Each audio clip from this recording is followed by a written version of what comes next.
Yay! Today is 3. Okay. It's just the one small bag, so I think today's gonna be short and sweet. I don't know. The total number of rivets used on the Titanic, 3 million. That's a lot of rivets, yo. This is why I sort. All of these pieces are black, but there's a few different kinds in here. And my eyes cannot pull that all apart quickly. You know what I mean? We are starting with a corner piece and a white single stud. Then we're gonna slide a white square and then a gray, like that. We're already on a roll. How about that? We get, okay, now hold on a second. We better slow down. I did that the wrong direction. Nice. It's such a hurry. Yay! We went backwards. Okay. So now we need a 4 stud black. There are a lot of black pieces today. And that goes off of there, and then are angled like that. No shipbuilder had ever attempted to build a ship as large as the vessels that made the Olympic class trio: the Olympic, the Titanic, and the Britannic. Get rid of my fingerprints. 3 slipways were demolished, 2 new ones built in their place for the Olympic and Titanic.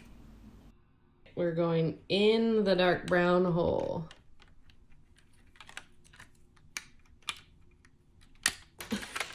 No, we're not.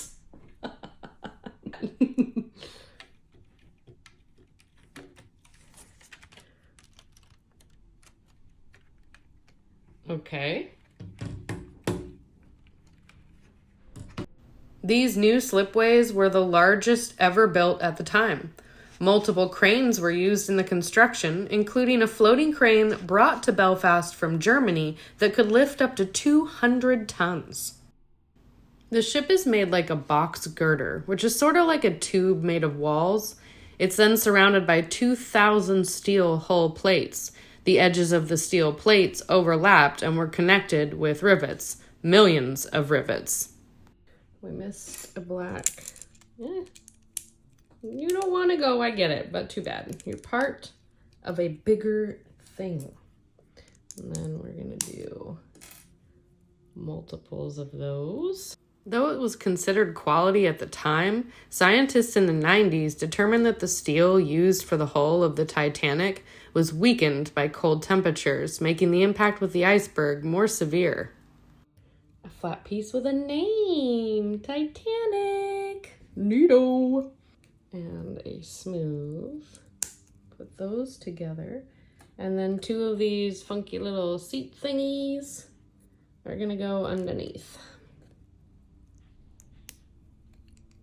Here. And we do that 1, 2, 3 more times. Although we put 3 anchors in with bag 2, they were one of the last things to be installed before launch. The larger middle anchor weighed in at almost 16 tons. And we got smooth on the edge and on the top. Oh, that was a nice snap. Safety on construction sites was not what it is today. There was not consistent use of things like hard hats and other protective equipment. During Titanic's construction, around 15,000 men worked at the shipyard. Now that's something, huh? I think that's gonna go along the side, maybe right there. Oh, yeah. I wasn't even looking, but I guessed right. Okay, let's put the name on. Maybe. Gotta be so careful. Lego are sturdy, but da-na-na-na-na. Now we do the other side. 246 injuries, 28 of which were severe, and 9 deaths were recorded before the Titanic was launched on May 31st, 1911. It took 22 tons of soap and tallow to make the slipway slippery enough to move the ship into the water. Run You will not have the fate the other Titanic did, I promise. Success! Look at that. You just gotta sweet talk it a little bit. I really like that last fact. That's just, it makes me giggle, obviously. The Titanic was not christened at its launch. The White Star Line didn't actually christen their vessels. However, they did specifically paint the hull a light gray color to make the ship clearer in photographs of the launch. Now we get smooth with it. We're going on the top. We're going in the middles. Yes, yes we are. We've got a square smooth here and our beautiful Titanic right there. Get my fingerprints off. All right, let's fill these spaces in with our oval pieces.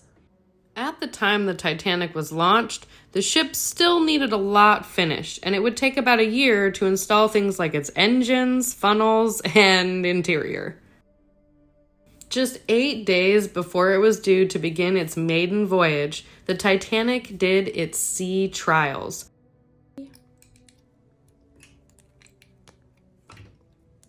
Pretty easy once you know what you're doing the second time around. This part is not too complicated. But I know we will get to the complicated parts. Here's our 4. And we add 4 of our little seats.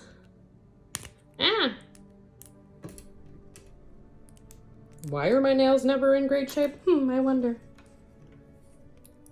Why don't I bother painting my nails?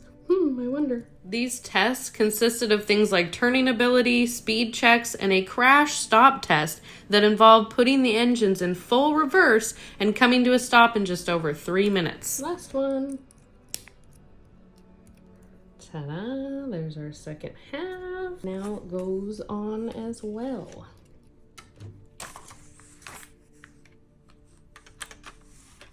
Oh, no. Let's push you down. Come on, go in. You're fine. There we go. Urgh. Wonderful. Only a few more pieces left. After about 12 hours, the ship was deemed seaworthy, and not long later set off from Belfast to Southampton to soon begin her maiden voyage. And that's gonna go on like we're flipping it around and it's going on in these holes here. Oh, nice. We smoothed it out, didn't we? All right, let's do the other one. 2. That in the middle. That one facing that way because it's Uno Reverso time. And our 2 benches. Bench hinge thingy-mabobbers. Flip it around. Wipe off my fingerprints because, I mean, I'm going to have to wipe them off when I'm all done, huh? Can't avoid the fingerprints while building. Perfect. Nice. That is the end of bag 3 already. Some rhymes are not intentional. Okay, so we're already done with bag 3. It was short and sweet and awesome. We have Titanic on both sides of the ship now, and it's totally coming apart in my hand. Ah, oh no. I'm gonna have to be so careful with this. So careful with it.